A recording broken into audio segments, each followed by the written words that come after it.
Well, welcome everybody. Hello, my name is Matthew Harries. I'm a Senior Research Fellow at RUSI, based in Berlin.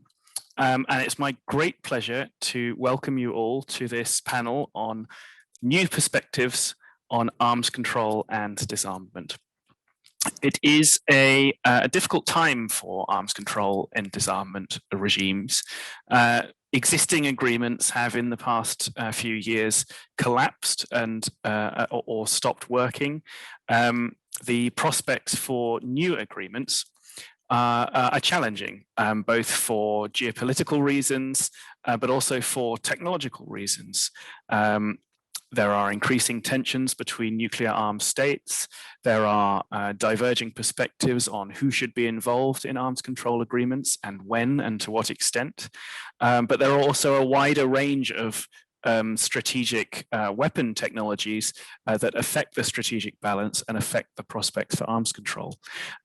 So I'm delighted to say that we have a panel today that spans the whole range of those issues. And first to speak on our panel is going to be Lydia Wachs.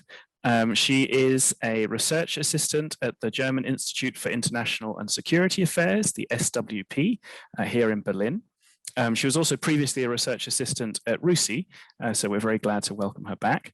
And she'll be talking about how Russia's political elite look at artificial intelligence and autonomy, and how that view affects nuclear weapons issues.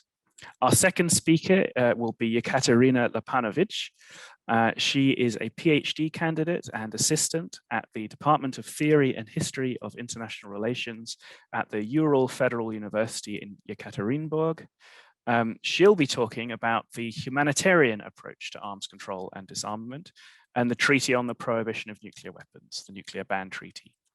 And last but not least, Claudia Westwood is a recent graduate of the master's program in Russian and East European Studies at the University of Oxford.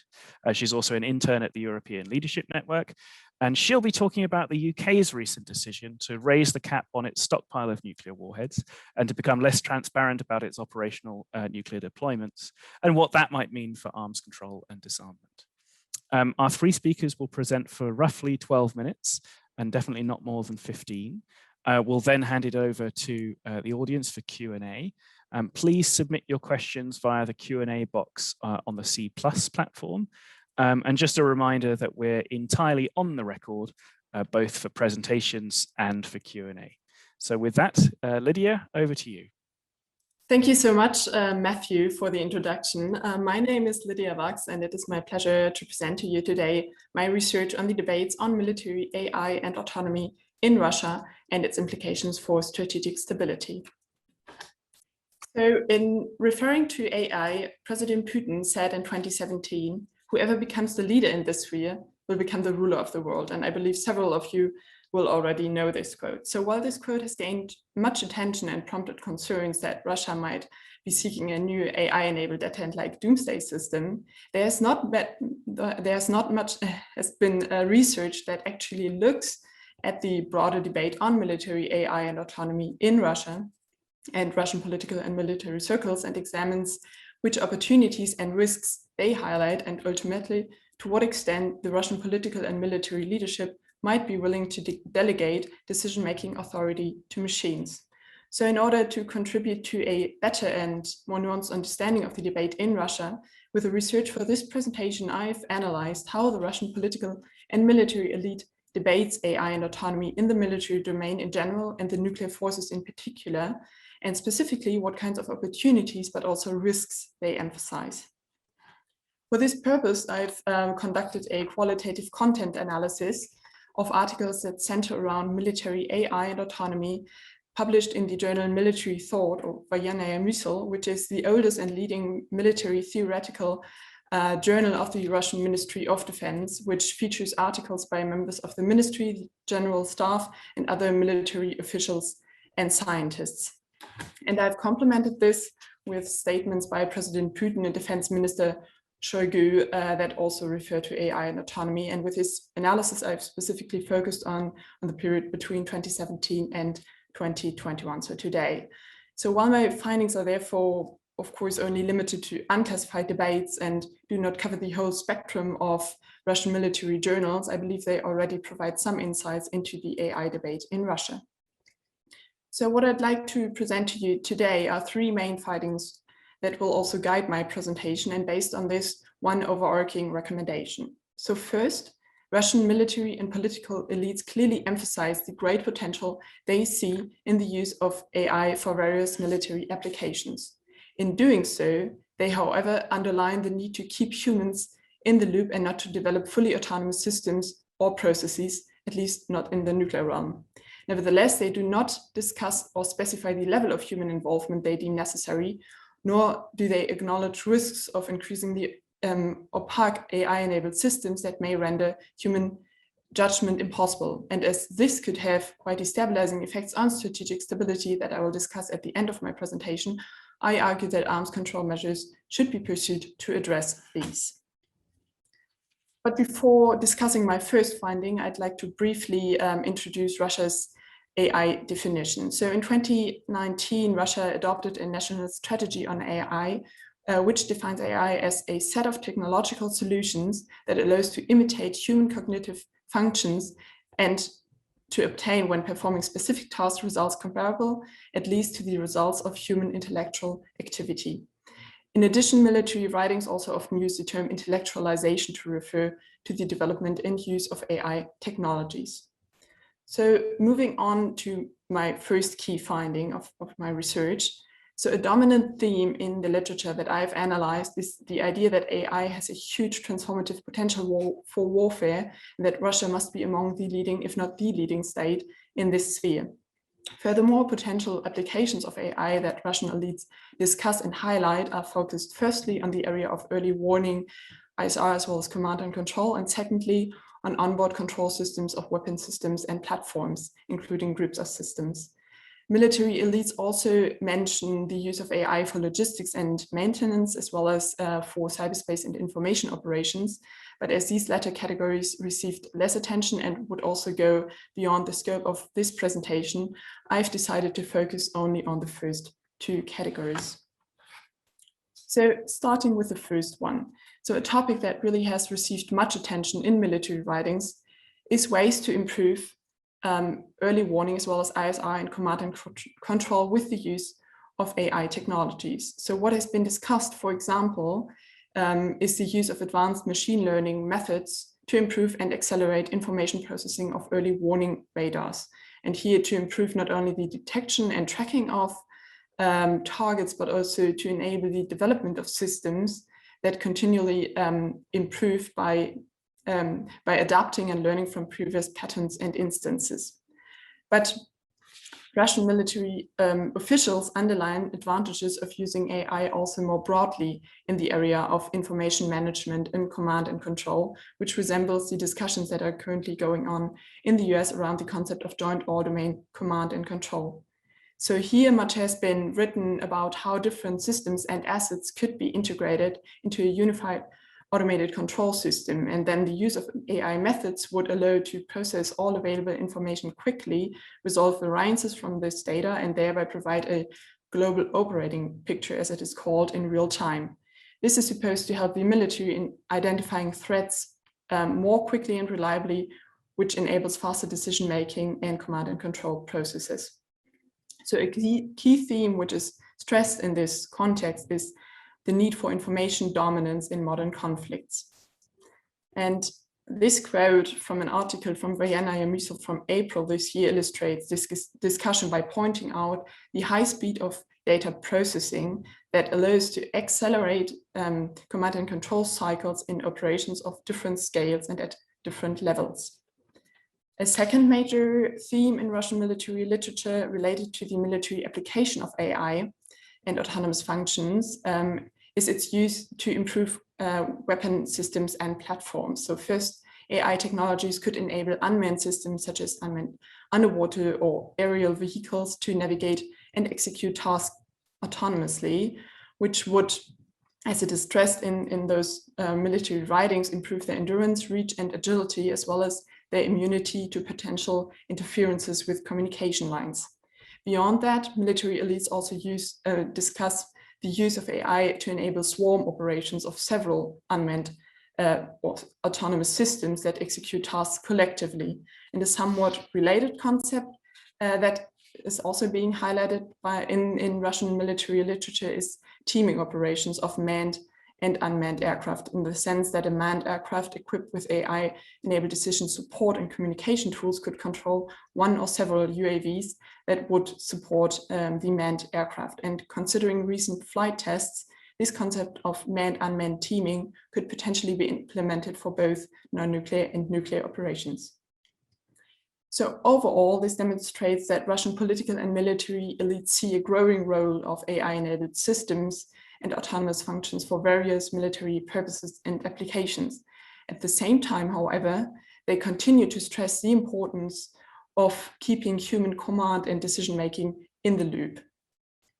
And this brings me to the second key finding of my research and the question of what kinds of risks and limits the political and military leadership expresses with regard to AI. So in a number of statements by both President Putin and Defense Minister Shoigu, as well as military writings, it is underlined that the increasing use of AI systems should not replace the role of humans entirely. Instead, a prevalent theme is that AI-enabled systems should aid human decision makers, and that humans should still retain control over the decisions to use force.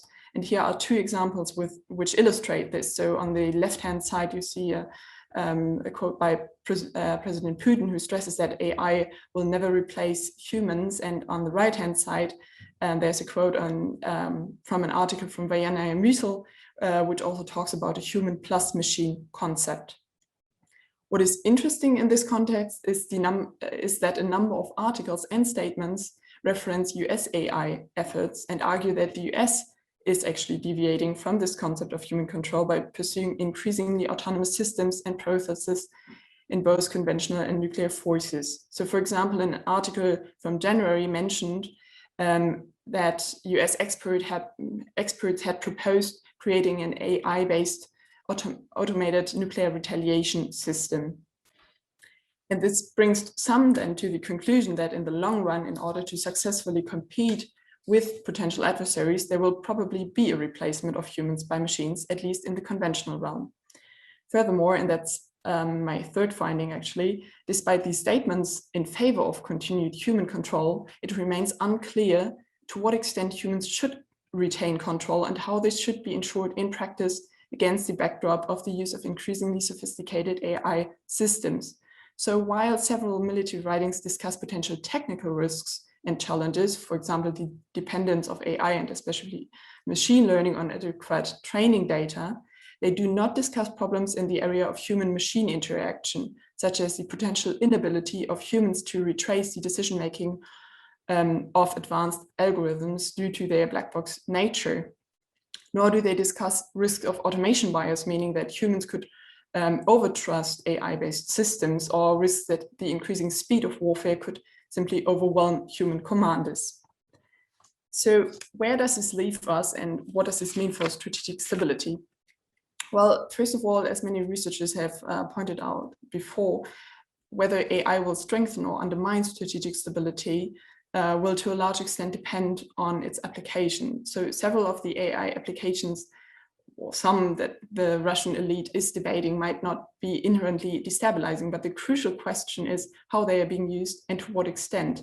So even if the Russian military political leadership underlines the need to keep humans in the loop, especially in the nuclear realm, an extensive use of, for example, advanced AI-based decision support systems that may be opaque and encourage automation bias could undermine effective human judgment and thereby the ability of humans to manage escalation, especially in crisis situations.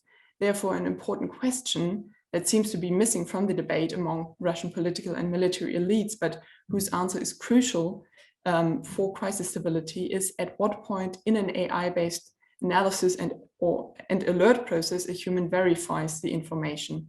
So only rubber stamping the actions of machines could have quite detrimental effects. But the impact of AI on strategic stability not solely depends on its application, but also on how adversaries perceive each other's AI capabilities. So as my research suggests, already today, Russia is closely following US advances in the area of AI, which to some extent dictate its own policies and developments. Therefore, Russia could feel increasingly insecure in respect of US technological advances and increasingly sophisticated AI-enabled tracking and targeting capabilities that could undermine its nuclear deterrent from Moscow's perspective. Thus, AI advances could further exacerbate such threat perceptions and provoke the adoption of riskier applications and postures. Therefore, in order to ensure that neither dangerous AI applications nor perceptions about adversaries' AI capabilities undermine strategic stability, I argue that arms control should be pursued to increase transparency and confidence. And I'd like to conclude with two recommendations. So first of all, the US and Russia, or the P5 as a whole, could declare that only human beings can authorize the employment of nuclear weapons.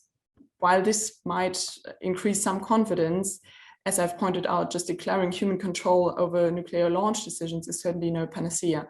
Therefore, the US and Russia could also address, or should also address, the military application of AI in their strategic stability dialogue and discuss how they seek to apply AI, how this might impact their policies and postures, and exchange their views on AI safety. And this could again also be a topic for the P5 as a whole in their discussions. Overall, this could lay the groundwork for further steps such as codes of conduct or joint AI principles on AI safety, and hopefully it will prevent the revival of a fully automated dead hand system. Thank you for listening. Lydia, thank you so much. I thought that was excellent, and I particularly admired how concrete both your analysis and your recommendations were. And I know that it sparked a lot of questions for me. We'll let all the panelists speak first, and then we'll do questions all together at the end. But I know that I have a lot of things that I'd like to ask.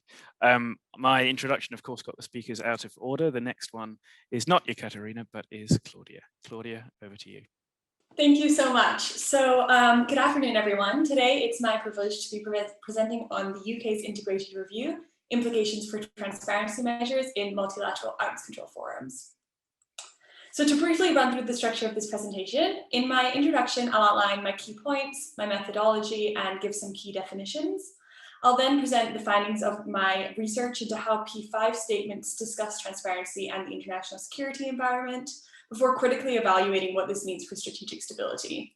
I'll then outline overall what I think the integrated review means for the UK in the P5 process before summarizing my findings and recommendations.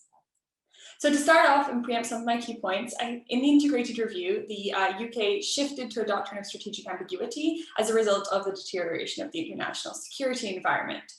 Given that the UK has been a leader on doctrinal transparency within the P5 process, I started about my research with the hypothesis that this could have implications for the future of transparency measures within the P5. And as a key forum for non-nuclear weapon states, this would necessarily affect the wider nuclear environment. So for my methodology, I conducted a content analysis of P5 process documents. Primarily, I looked at joint statements following P5 conferences from 2009 to 2020, and then I supplemented this with both wider P5 statements, national security documents released by the P5 states, and also a variety of secondary sources.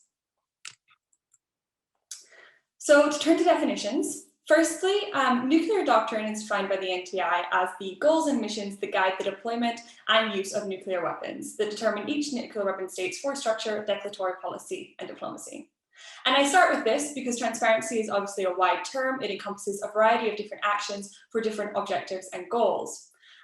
So while it's such a wide term, in this presentation, I'll be examining specifically doctrinal transparency between the nuclear weapon states in the P5 process. And the purpose of this doctrinal transparency, to quote the UNIDIR, is to create conditions for a stable international security environment and enhance predictability and minimize the opportunities for misunderstanding and overreaction. So there's a variety of transparency changes in the integrated review, or transparency points in the integrated review, but I will be narrowing my research to this doctrinal transparency. And just for general background, the integrated review entitled Global Britain in a Competitive Age was released on 16th of March of this year. It outlines the government's vision for the UK's role in the world over the next decade, but crucially for this included 3 pages on nuclear policy, which prompted debate and many headlines. The main points of this nuclear section were a 10% increase in the stockpile cap, a once in 2 generations modernization program, a policy of maintaining ambiguity over when, how, and at what scale it would make use of its nuclear arsenal, and that the UK would no longer give public figures for operational stockpile, deployed warhead, or deployed missile numbers. And for this presentation, I'll be focusing specifically on the strategic ambiguity aspect and staying away from disarmament repercussions, so that's certainly an interesting conversation as well. And to investigate what this means for the UK's role in multilateral arms control forum of the P5 process, I examined documents on transparency.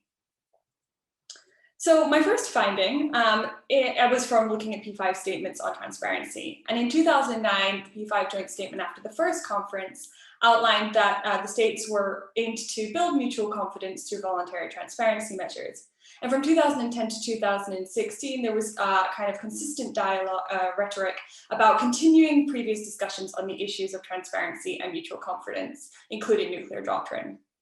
Following the deterioration of the international security environment, there were no meetings in 2017 and 2018. But in 2020, the UK's brief summary statement specified that the UK now sought to enhance dialogue on nuclear policies and doctrines, but with specific reference to preventing nuclear risks resulting from miscalculation and misperception. So while the UK has been a leader on doctrinal transparency within the P5, there has been a shift over the last 2 years for this transparency to focus on risk reduction. And what I found was this language is actually not dissimilar to the language on transparency within the integrated review, which states that the UK aims to work to reduce the risk of nuclear conflict and enhance trust and security by championing strategic risk reduction and increasing the understanding and reducing the risk of misinterpretation and miscalculations. Therefore, in both cases, we can see a shift to doctrinal transparency for risk reduction. This indicates that rather than the integrated review possibly having a detrimental effect on the UK's position to advocate for doctrinal transparency within the P5 process, it rather reflects the UK aligning with language that it has already been supporting in joint statements. It appears, therefore, that within the integrated review, there is a degree of continuity with P5 process documents on doctrinal transparency, and the integrated review in it alone is unlikely to undermine the UK's position in those discussions. However, this shift does have implications for the wider security environment. And the integrated review specifically explains this change as a result of the changing security and technological environment. And within P5 documents is a similar trend. In 2009, the international challenges were only mentioned associating with responding to nuclear accidents. But from 2010 to 2016, the international environment entered conversation as a focal point. Following the hiatus in 2017-2018, both 2019 and 2020 statements emphasized that the international security environment was, quote, facing severe challenges. The UK asserts that in the integrated review that this ambiguity complicates the calculations of potential aggressors, reduces the risk of deliberate nuclear use by those seeking a first strike capability, and contributes to strategic stability. But as the leader on transparency, the UK has previously pushed Russia and China to be more transparent on doctrine, arguing that this would be stabilizing. And although China and Russia do remain much more opaque than the UK on transparency measures as a whole, it is important to consider this hypocrisy. And to do this, I briefly want to discuss strategic stability. Though there isn't a universally agreed definition, Carnegie Endowment defines it as consisting of 2 key factors, the first being arms race stability, so the absence of incentives to build up a nuclear force. But more relevant to this presentation would be the second, crisis stability. And Marina Favreau defines this as neither side has or perceives an incentive to use nuclear weapons first out of fear that the other side is about to do so. And in a changing international environment, the second is especially relevant. For this, in the integrated review, the UK reserves the right to potentially broaden its consideration of when nuclear weapons could be used in the future in response to a wider range of threats, including emerging technology. And this trend towards increased ambiguity on when exactly nuclear weapons use would be considered can be seen in other P5 states' nuclear doctrines recently as well. For example, Russia's 2014 military doctrine stated that Russia would consider nuclear use in the event of aggression with the use of conventional weapons, which could be and indeed widely was interpreted as lowering the threshold for first use. In response, the US's 2018 nuclear posture stated that the US would enhance the flexibility and range of its deterrence options. And these postures need to be considered in a wider environment with declaratory discussions of whether Russia has an escalate to de-escalate policy, which is debated, China's failure to elaborate beyond no first use, or even the potential use of limited nuclear use in regional conflicts. Therefore, as the security environment deteriorates further, the trajectory and clarity about when nuclear weapons would be used seems to be towards a wider range of circumstances. This inherently decreases crisis stability. And while it could directly increase the potential for nuclear use, I argue that rather the shift from transparency to ambiguity more directly increases the potential for miscalculation and miscommunication resulting in nuclear use. Thus, there is an increased need to enhance the foundations of solid risk reduction transparency, but also crisis communication channels within the P5 process to mitigate the potential impact of an increasingly ambiguous environment. So what are the implications for this for the UK in the P5 process? While the integrated review did see the P5's most prominent advocate for transparency arguably shift its focus to risk reduction, the UK does remain the most transparent of the P5 states in a broader definition of transparency. It's committed to domestic transparency measures with mechanisms for government oversight, civil society debate of nuclear policy, and transparency about the total number of warheads. And it is this strength, I argue, that makes the UK best equipped to pursue multilateral nuclear transparency on doctrine within the P5. Therefore, as the international environment deteriorates, I recommend that the UK should reassert a leadership role in transparency within the P5. As the hostile state of the environment has currently limited the viability of doctrinal transparency for the time being, the UK should instead aim to add concrete risk reduction to the P5 agenda. And beyond the dialogues that have previously been mentioned, the UK should push to establish a forum for crisis communication. A secondary point is that while nuclear discussions must inherently have an element of secrecy, my researching process has shown that there really is more the UK and the P5 could do to make current transparency measures between the P5 states visible to civil society and non-nuclear weapon states.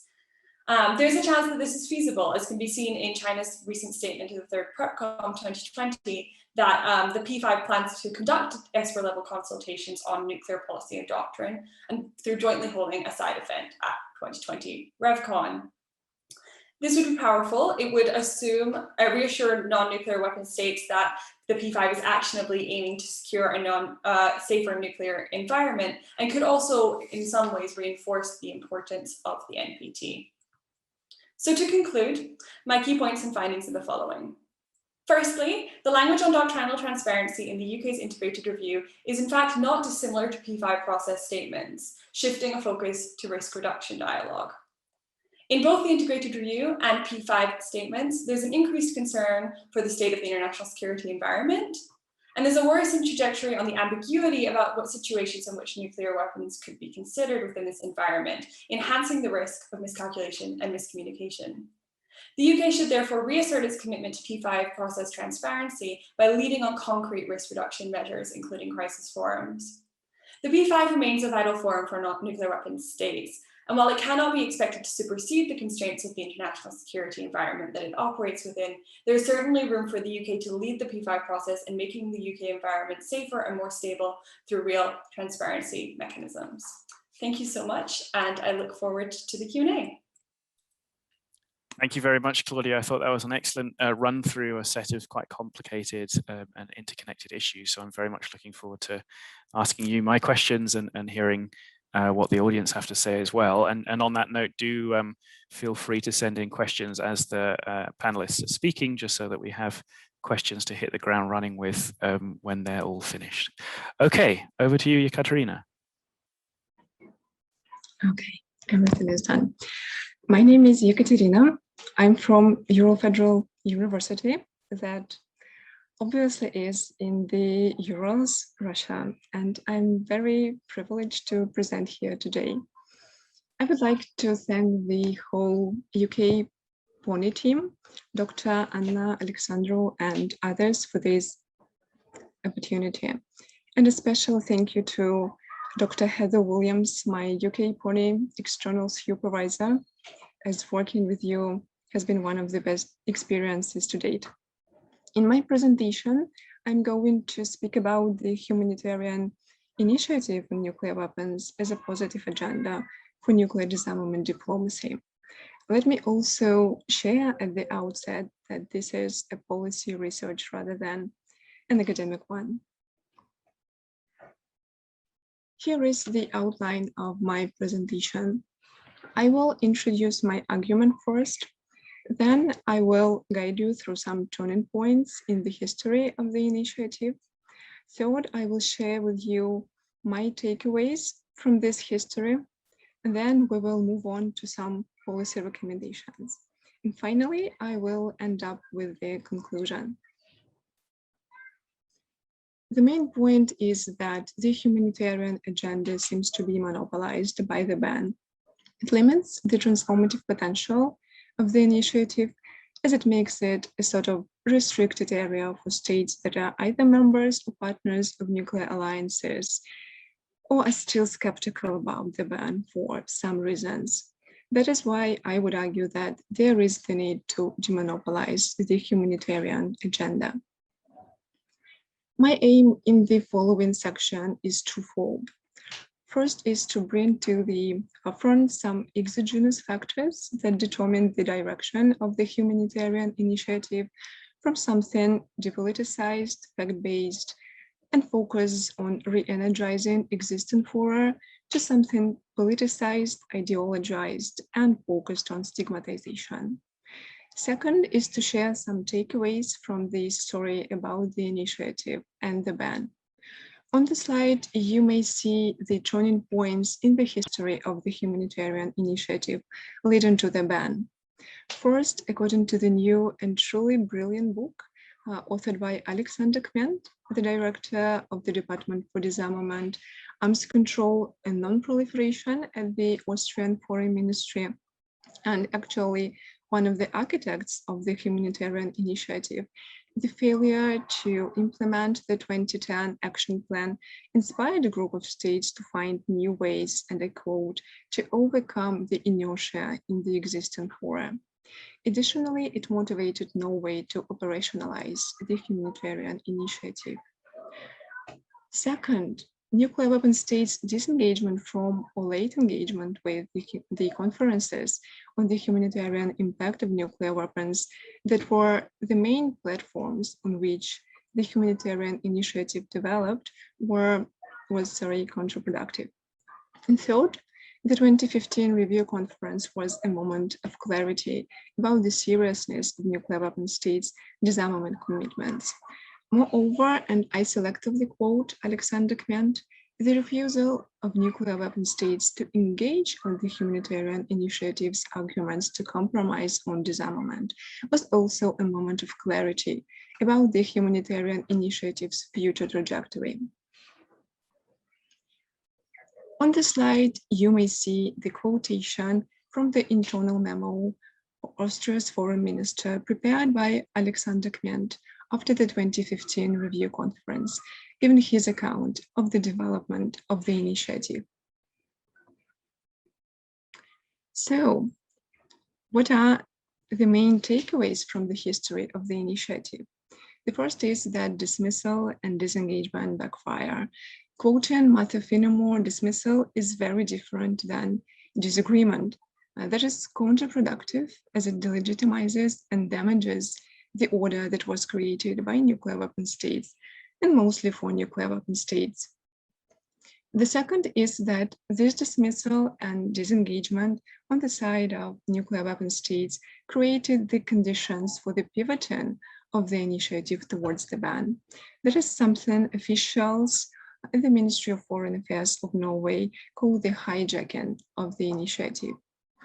The third is that opportunities for productive deliberations between nuclear weapon states and non-nuclear weapon states on the basis of the humanitarian initiative were unfortunately lost. That is why, for example, Dr. Scott Sagan and Dr. Benjamin Valentina regard the ban treaty as a symbol of missed opportunities. At this point, let me share with you my thoughts about what may be done to make the humanitarian agenda a positive one for nuclear disarmament diplomacy. First, for nuclear weapon states is to engage with humanitarian agenda. On format, I would say that it is more viable to try to inject some humanitarian elements into the existing frameworks. P5 may be one option.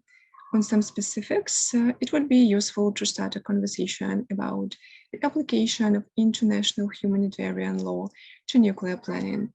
That is something prominent experts like George Berkovich, Oliver Meyer, and others are calling for. Technically, this may be a part of deliberations about nuclear doctrine.